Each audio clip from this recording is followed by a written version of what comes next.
Networking. When you hear networking, you're probably thinking about an after-hour event where they have a cocktail party and people are giving out their business cards like it's, I don't know, it's money. They're just passing them around every single where. And it gets annoying because the people that are there are not necessarily people that are going to be beneficial for you. I want you to take all of that thought about that type of networking situation and throw it out the window when it comes to talking about networking in this episode. My guest is going to talk about how you can network your way inside your already existing deals and to get that deal to close faster by building stronger value. He's going to lay it all out. I promise you it's going to make total sense. Good stuff.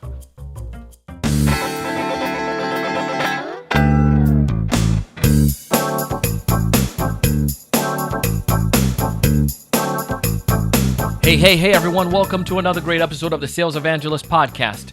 I'm your host, Donald Kelly, the Sales Evangelist. And I'm so excited for another great episode. I'm so excited to be here with you today. And on this episode, we're going to talk about how you can network your way into value, into eventually getting the close. And that's what we all want here, especially a sales rep. And today I have a great guest. His name is Curt Tueffert. And Craig is actually the VP of Business Development for a company. It's an industrial distribution company. They're out of Houston. And I want to make sure I get his name right, but the company is DXP.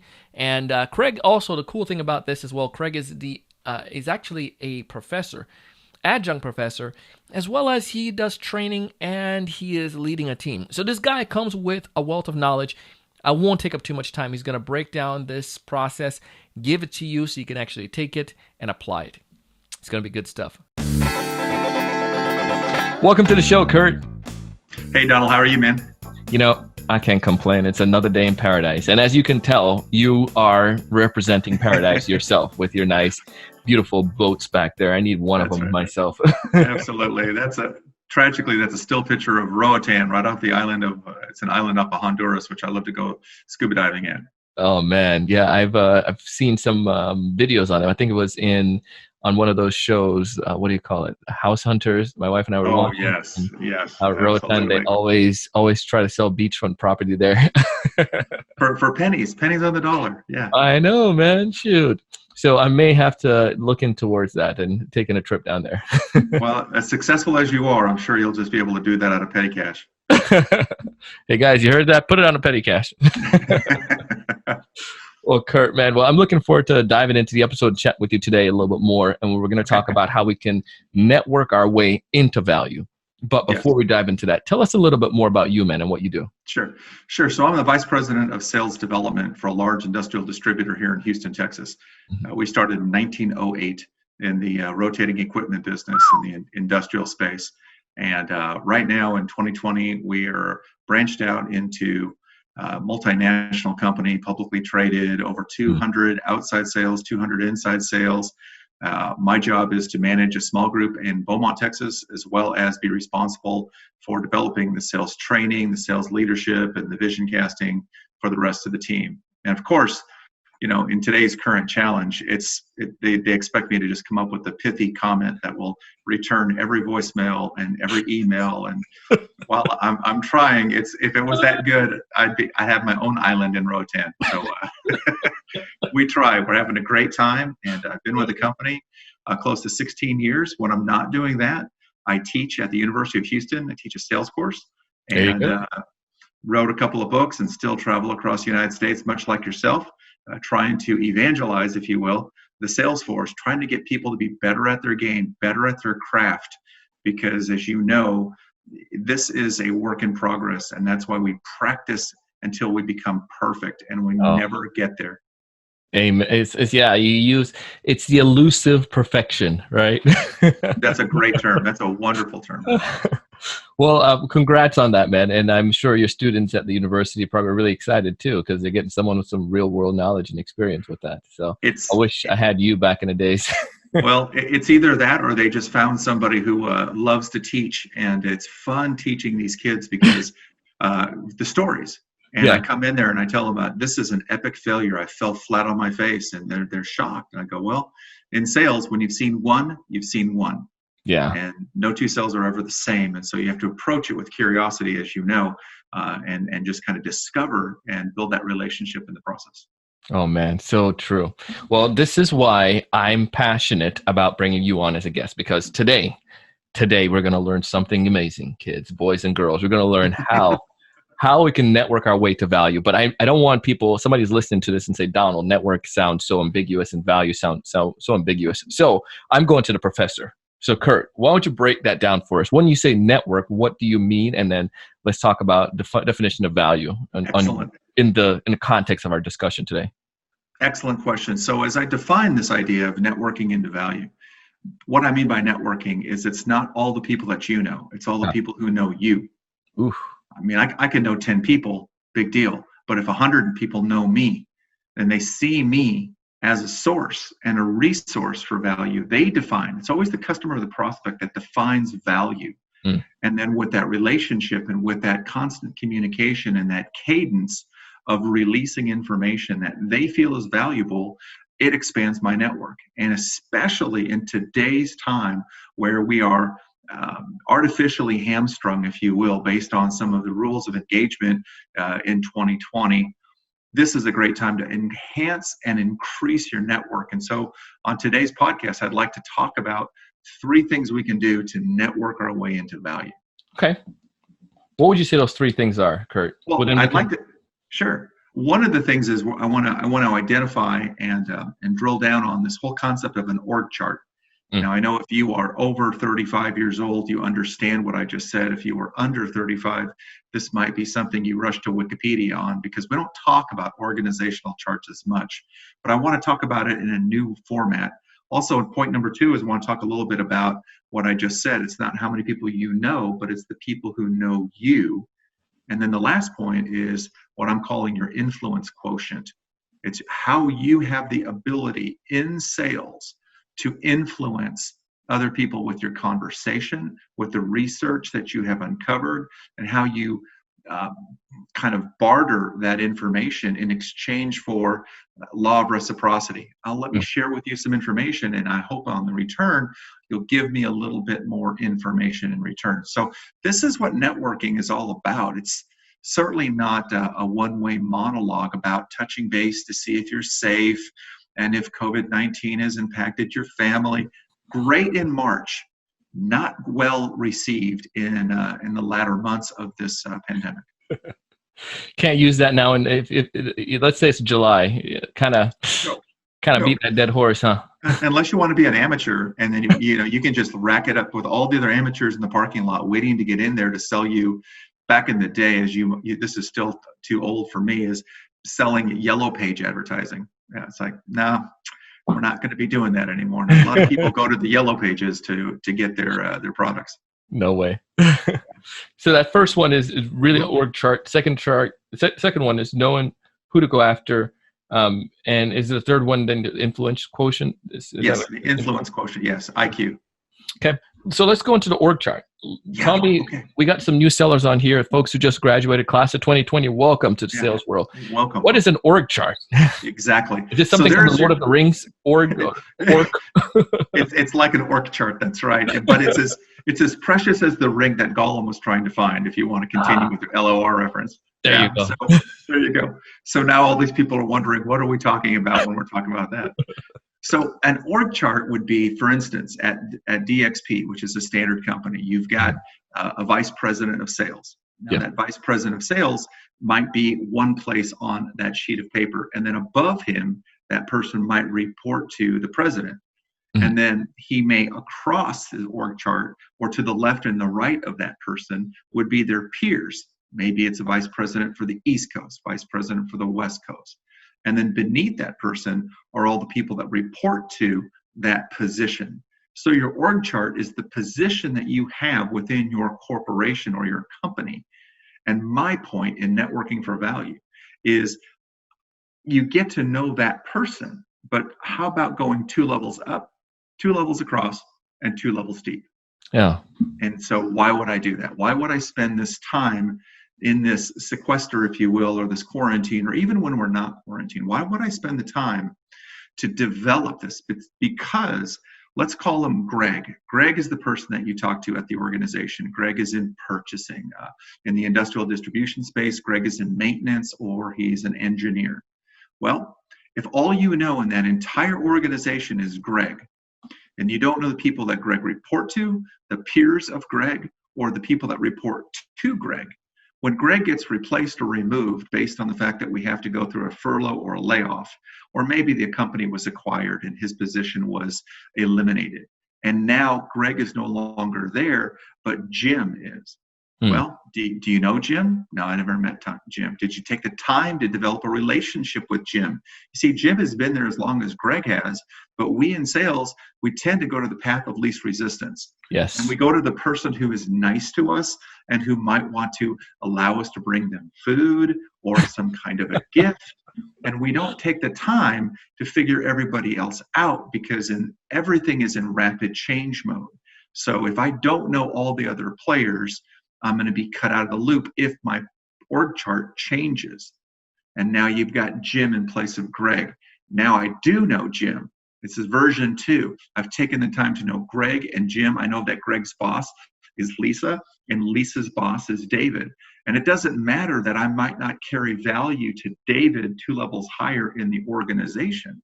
The fact that David knows me and gets an email from me, receives a handwritten card from me, allows me as a seller to present my value proposition up the organizational chart, across the organizational chart, and down the organizational chart for those opportunities when my number one contact gets promoted up or promoted out.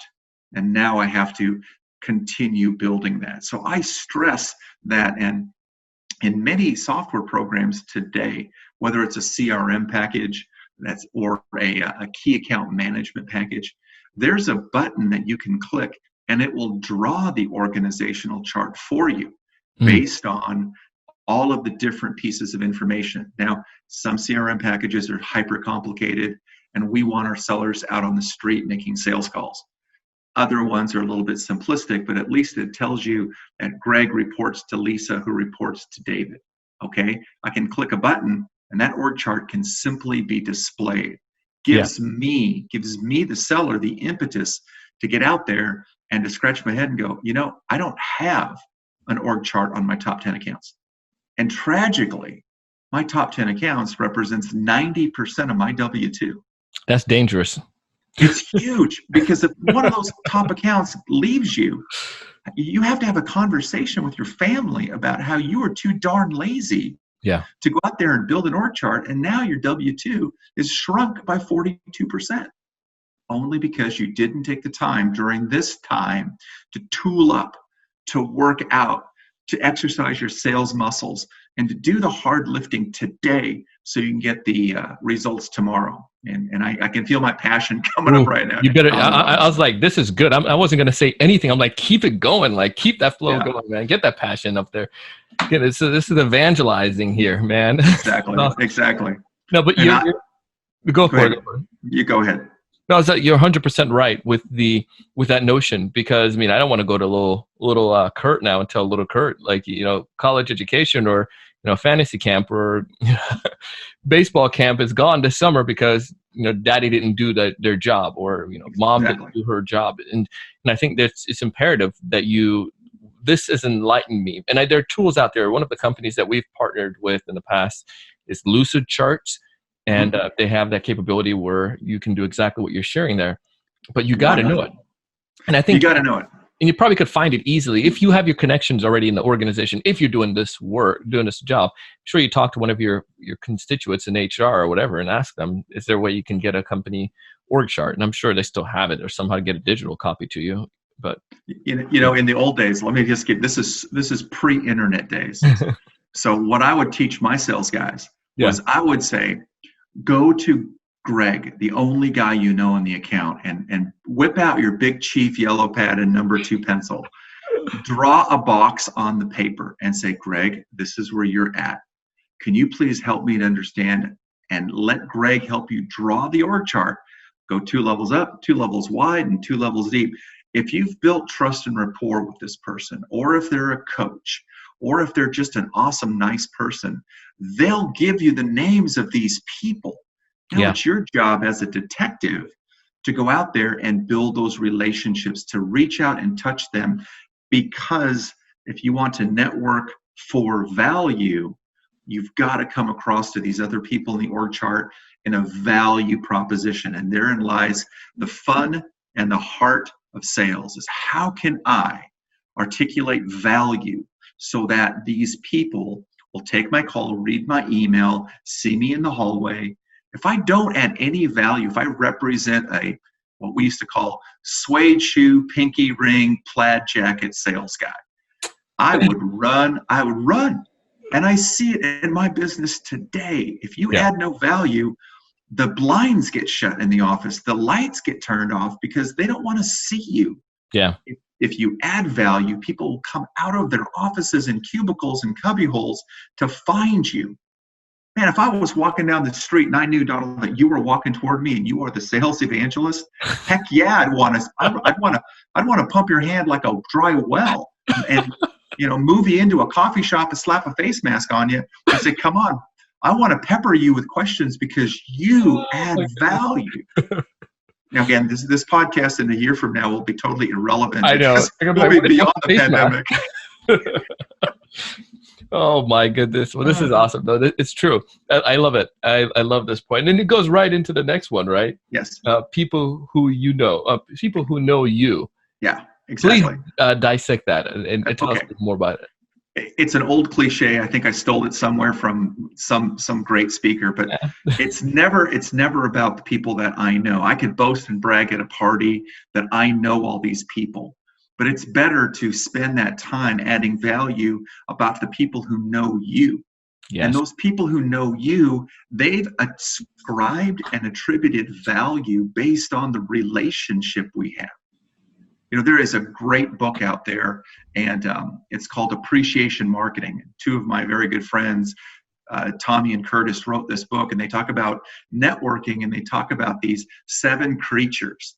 There's the vulture, who just perches, waiting to prey on that poor person in a social networking event where they just come and they suck the life out of them. Or there's the narcissist, who shows up inside a darkened bar wearing sunglasses. We have no idea why. I'll wear my sunglasses at night. And they're never thinking about you as the person. They're that narcissist who's like, well, okay, so now I know what you do, but let me tell you everything that I do. And what I'm trying to say is that whether you're starting in sales and you're going to networking events, or you're going to trade shows or conferences, or you're trying to build that organizational chart, you've got to spend the time on social media, like a LinkedIn platform, learning about these people, being very curious about them, and having that trust and rapport skill, so you allow them to share what they're all about and what gets them excited and what gives them challenges, so that you can just collect it, store it in a CRM package if you want to, put it on a sheet of paper. But at the end of the day, now that you've got that relationship and you're building and they know you, you can then send them that unsolicited email or that handwritten card. Or you might say, hey, the reason I'm calling is I've been talking to Greg, and Greg shared with me that you guys are doing these really new things in Q3 and Q4. And I got some questions that I did some research on. Do you mind if I ask you those questions? And now, of course, I'll give you those answers 1 level above Greg, 2 levels above Greg. I'm not trying to sell that person, trying to build a relationship. And it's all about them knowing you. Now, that requires diligence, requires a little bit of organizational skill. It allows you to become a subject matter expert on social media like a Facebook or a LinkedIn. It allows you to create a blog post or a newsletter where you're disseminating information that people want to read. I talked to a friend of mine who's on a newsletter from a bicycle company called Trek. Yeah. And Trek is a high-line, sophisticated bicycle, and it's kind of on the pricey side. But when Trek generates an email or a newsletter about something, their readers have built this brand loyalty that they want to know. So Trek has built this whole brand around, it's not the people, the riders that buy my bike, it's the entire riding community, so that when Trek speaks, people listen. It's almost like way back in the day when the stockbroker firm E.F. Hutton when E.F. Hutton speaks, and then everything goes silent, people Yeah. listen. And that's the ability to say, it's not the number of people that I know, it's the number of people who know me. Yeah. This kind of goes, the thought that I wrote down that stuck to me was um, being very curious. And I Oh, think that the idea of having that sense of curiosity is like you said, going back to that detective mentality. It's going to help you to be able to dig deeper. And like you mentioned in the first point, value is based on the eye of the beholder. So being very curious. And if I'm going at this to get knowledge and to build a relationship with Joe, who's one level above Curt, or one level below Curt, then again, that's really insane value that I can know to help you or help myself in the future when and I'm infiltrated now throughout the whole organization. It's like I am there, and if there are different issues, if I can provide value to you because I know what's important to you, even though you're not my direct customer, you're one level below Curt, I can still help you out, and that's gonna somehow, and I imagine if you help enough people, you're gonna get help in the return. Not that you lead with that idea, but it's still that it's going to be later on. You're building up your deposits, so to speak. think about you are a master at your craft. You are a master sales trainer. When you're going into a company, you're going to all different areas of the organization, from the sales manager who might approve your proposal to the president who demands to see some of these return on investment statistics, to the salespeople who are coming into the meeting who are saying, okay, another sales guy that's going to teach me something. He doesn't know my business because I sell paint chips and he sells to potato chip sales guys. And you're fighting the resistance of everyone. But once you start adding all that value, you have a direct line. You have a hall pass to the president. Why? Yeah. Because you built value and you showed them a technique or a philosophy or a mindset that allowed them to generate more revenue in less time, which made the sales manager look good, which makes your quarterly profits increase, which makes you the sales evangelist hero. I like that story. Tell more of that, Curt. Tell more. Well, I know that's exactly the way you operate. You're not the one-trick pony. You're No. not showing up with shrink wrap software that says, here's a book you'll never read about sales techniques you'll never use, and thank you for buying 100 copies. Heck no. Everything you do is based on the customization and the experiential value that you add to the equation. Man, so true. And I think, yeah, that it's right along those lines of, people who know you. And I think it's a fundamental shift in paradigm, right? It's a way, adjusting the way that we evaluate things, the way that we think as sellers. And again, love it. I wish we can stay for another hour, but I want to get to this point here because this IQ really got me sitting here on the edge of my seat. I want to know more about IQ. Sure. So we've talked about org charts. We've talked about the ability that it's not the number of people that you know, it's the people who know you, which funnels down into this influence quotient. It's your ability as a seller, whether you're graduated from college, whether you've lateraled from one job into sales, whether you've been in sales for all your life. How are you influencing the people that you talk to about the products or services that you sell? You see, when you have this giant network and people know you, they'll call you, they'll email you, they'll contact you for advice, for consultation, maybe to bounce an idea off of. And then when you influence them with your influence quotient, because you have that ability, that's where you add value. Somebody calls me on the phone and says, man, Curt, I need a sales trainer that can really help me in certain areas. Because I have a relationship with a sales evangelist, I can influence their decision and I can hand deliver that contact right to you and say, hey, I've got a guy in Florida who can absolutely solve your situation. And I've influenced both parties because I've taken the time to understand both parties. I've connected and I've built the bridge, and then I've stepped aside, and the two of them will now build that relationship. I've influenced that sale. I'm asking open-ended questions in the probing stage. and I'm learning about the customer. I'm learning about their product and service. I'm learning about their buying philosophies, their buying ideologies and techniques. I'm learning about where they're going, so that when I present my product or service, that I'm influencing everything they've told me about. I'm not knocking down the door and say, hey, let me tell you about what I've got. I've got this automatic slicer. It makes mounds of julienne fries. But wait, there's more. If you buy tomorrow, I'll throw in a second one and a recipe book signed by Suzanne Summers. And you find out this person's allergic to potatoes. It's You're like, screwed. oh my gosh. If I would have just walked in and said, let me ask you a couple of questions. Do you cook at home? Yeah. What do you mean? No, I order everything out. Why? Well, I'm in my third generation of nobody in my house is cooking, and we use our stove as a flower ornament. Oh, okay. Well, then you don't have a sale. I'm not influencing the sale here, because I'm talking to somebody who I've qualified that doesn't need my product or service. So our ability to network for value is our ability to build these contacts, to know more about them than they know about us, so that when I'm having conversations, whether it's in a social setting, a professional setting, a personal setting, that I can connect the dots between people. And that is that influence quotient. It's almost like paying it forward in a sense. And it's powerful because it's nebulous. For those of you who are driving down the road, listening to this or watching this, and you're thinking, how is that going to let me close business in the next quarter?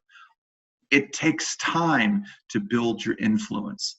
You can't have 40 years of sales experience when you just graduated at 23. What you can do is you can ask a lot of questions, so that at 24, you can connect the dots between two decision makers. You can bring your chief technical subject matter expert on your next sales call. Let that person talk to your customer or prospect and let them build a relationship.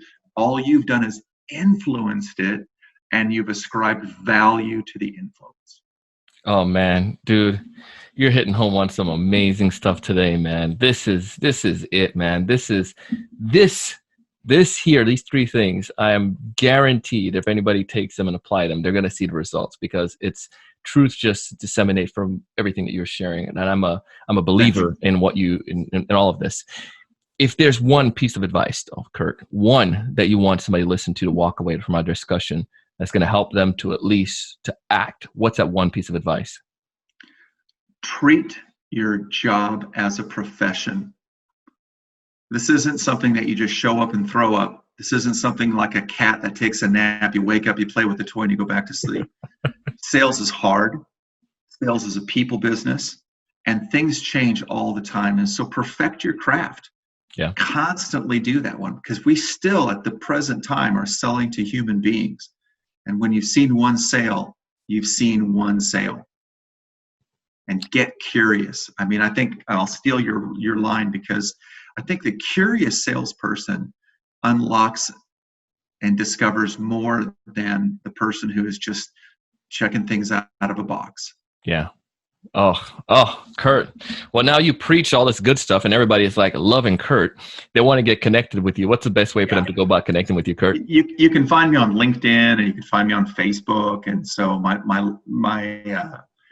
I have an antiquated email address that I use because I'm old school. So it's my last name at AOL.com. So that's TUEFFERT at AOL.com. I've used it because now it's nostalgia. Now that creates influence. People are like, are you serious? I said, yeah, I get floppy disks in the mail. And if I put enough floppy disks in my computer, I get 1,000 free hours. Do you remember that? Dude, I used to collect those things like crazy. I had them on my desk in the room. Like, man, we're going to be on the internet till 2020. So, yeah, there's only one Tueffert out there. So you find me, and I'm here to help you. I'm here to connect you with the sales evangelist to make sure that he can help you with your challenges, because at the end of the day, we're here to help. However, we are a for-profit organization. So he doesn't do this because he's hanging around. He's doing this because he's got a phenomenal business that he tools and retools on a daily, weekly basis to be the best he can be. Well, man, I appreciate you sharing that, and I definitely would recommend anyone to go and connect with you because I know you have Great. great value, man. So, but thank you so much, Curt, for coming on the show and Sure. sharing wisdom. Appreciate All you. right, man. Thank you, sir.